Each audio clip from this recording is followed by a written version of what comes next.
dapat binulsa mo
ang ating bagong kasal, Mr. Aliero. Please come forward. Ako si Kapon. Parang akong flower girl. Minister pala, yun yung tawag. Ako na tinapon siya. Ano ba yun? Parang tao siya.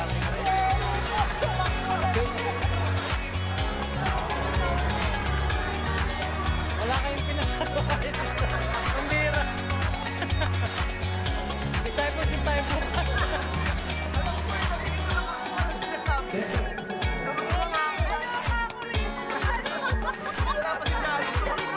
Okay, para po sa ating cake cutting, pero bago po yun, ibig sabihin po ng cake cutting, may nagsabi sa akin na kung gano'ng kalaki yung mga hati nyo, ganun pamilya ang gusto ninyo.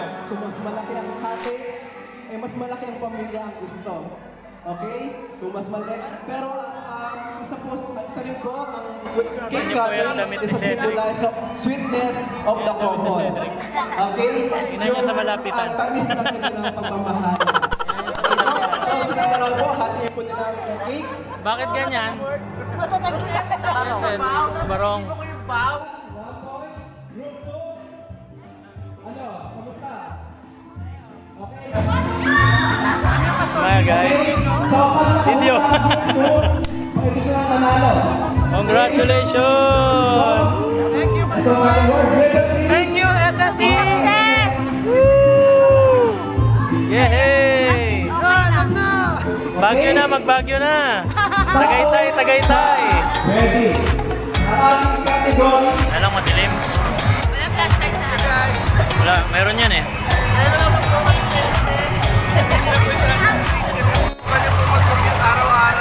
Ito na po kami. Maranasan niyo po yung ginagawa na.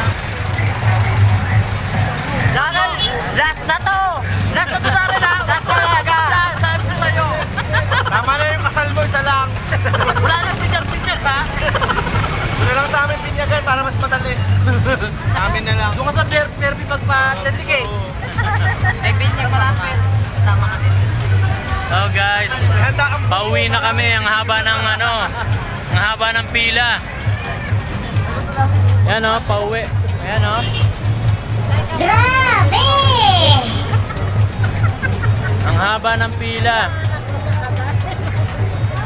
Pauwi na kami galing Kasal. Daryl! Yan ha? Opo, Diyos ko Lord. May crisis na ang Pilipinas sa traffic. Daryl, anong ginawa mo sa amin? Anong ginagawa mo? Nahirapan mo pa kami. Ang nanay mo.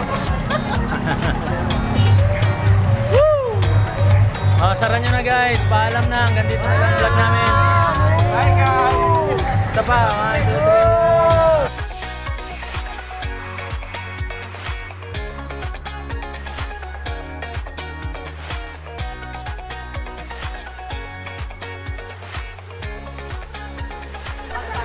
Hey guys. Tayong dalawa. Wala, Pastor Arnold. Dito kasama ko yung kakasal ngayon. Daryl. Oh, bakit? Video pala, kala ko. Yes. Sinong susunod? Sinong susunod? Susunod, ito, sana. Ito ba susunod? Ito susunod. Ay, ito, gusto ko to. Siya daw susunod.